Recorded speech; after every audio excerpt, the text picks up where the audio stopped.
Today I will explain why in 2023 Mercedes C219 is better choice than W211 and what CLS has done to automotive industry. Let's start from little history. In 2003 Mercedes introduced concept of CLS during Frankfurt Auto Show.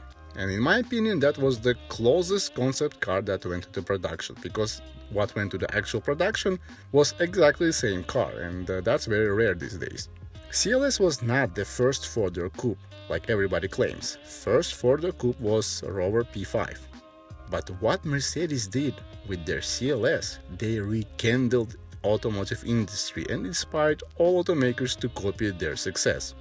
And since then, every car designer that makes four-door saloon must add something from CLS. For example, even Hyundai and Kia try to put some coupe magic in their four-door sedans. What shocked me about the design, that front of this car and back of this car has zero proportions to each other and zero similarities. It's like front has huge inappropriate headlights and that take half of the front.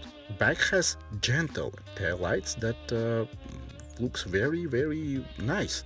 And also it has wide hips.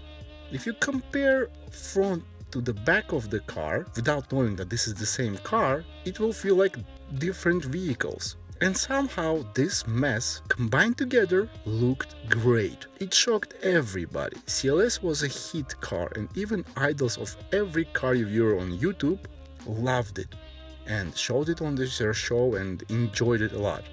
Pillarless doors and low back gave pleasant surprise to all Mercedes lovers. Price of the car was also strategically placed between E-Class and S-Class, and that's a very good move from marketing department. First CLS that I ever experienced and drove was CLS 550 with AMG pack.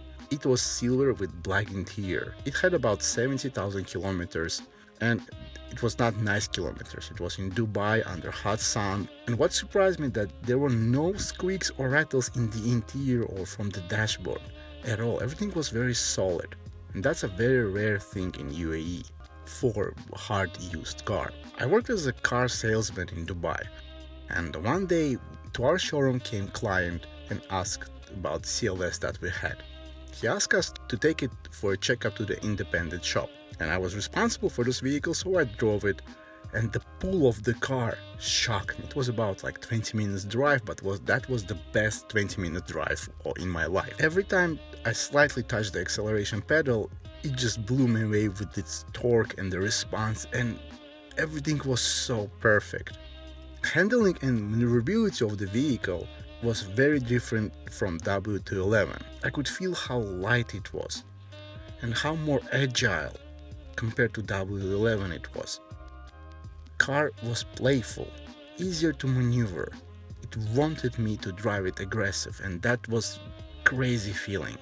A reaction time of the gas pedal and steering wheel was much faster than in W211. Even though the CLS is 160 kilograms heavier than W211, CLS felt much lighter. I fell in love with this car that day. Interior was made from great materials, real leather, polished wood, simple and usable dials that felt luxurious. When you drove it, you feel like you drive a sports car if you don't look at the back. Because of how low the roof is, you feel like not cramped, but cocooned in this sporty luxury, and that's a very great feeling. Especially when you want to drive it fast, you feel tight, you feel tight, yeah! Every time I look at C219 interior in any trim, and I realize what is true luxury. Just like in W211, everything was great, but it felt more sportier just sitting inside. It felt more special. Of course, space at the back is pathetic and you feel cramped there. Even on the short journeys, you will not feel comfortable there. This car is only for the front seat drivers and that's it. But nevertheless, the trunk was very spacious and practical.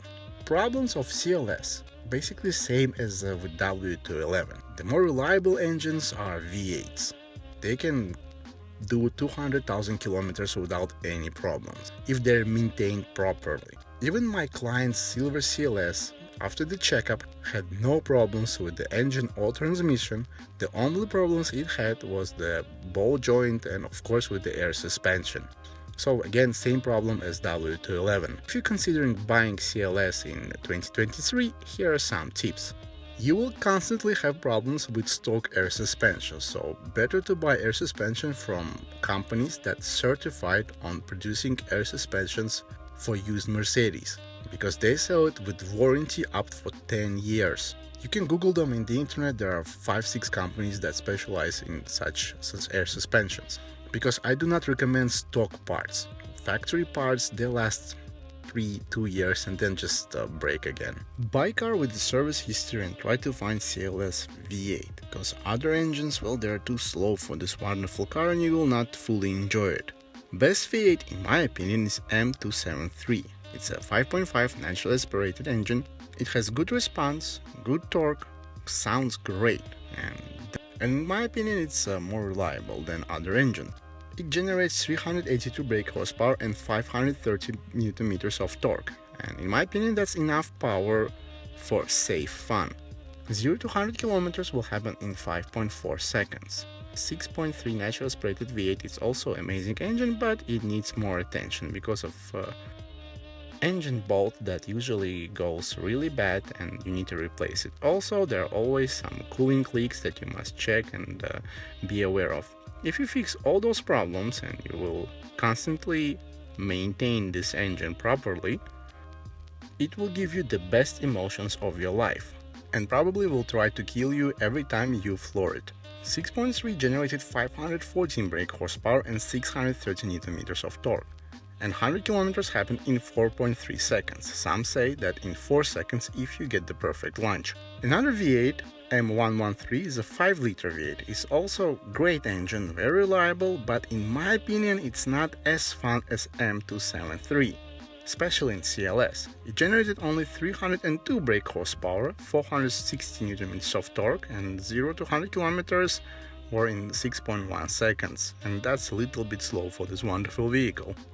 CLS had 2 transmissions. First one was the 5G-tronic, the second one was 7G-tronic. You find CLS under 50-60,000 kilometers, then change oil in the transmissions, both of them every 50-60,000 kilometers. But if you find more than 120,000 kilometers and that transmission was not changed, consult with your certified Mercedes mechanic about the changing oil. If he approves it, change it constantly every 50-60,000 kilometers. But if he will not approve it, save some money for new transmission, because you don't know when they're going to just blow up in your face. 5G-tronic considered to be more reliable. 7G-tronic, in my opinion, is also nice transmission, but you need to change oil in it and you must avoid aggressive starts in the cold weather, because driving your car fast without warming up of the transmission, you will kill it immediately. I love W211. I think it's a great car for every Mercedes lover. It feels like an S-Class when you drive it and you feel relaxed and happy and fat, and nothing bothers you when you sit behind the wheel. I have a full video about W211, link is below. I drove 6.3, 5.5, the 500, and I also compared the W212, so all the links is below if you are more interested in W211. W211 is a car for luxurious driving. V8 CLS is a great car that will put huge smile on your face, just like it did on Jeremy Clarkson's face during his test drives. If one day I decide to buy 4-door Mercedes from 2000s, black CLS 550 or 6.3 will be my choice. Thank you so much for watching. Let me know in the comments what do you think about the CLS. Take care and bye bye.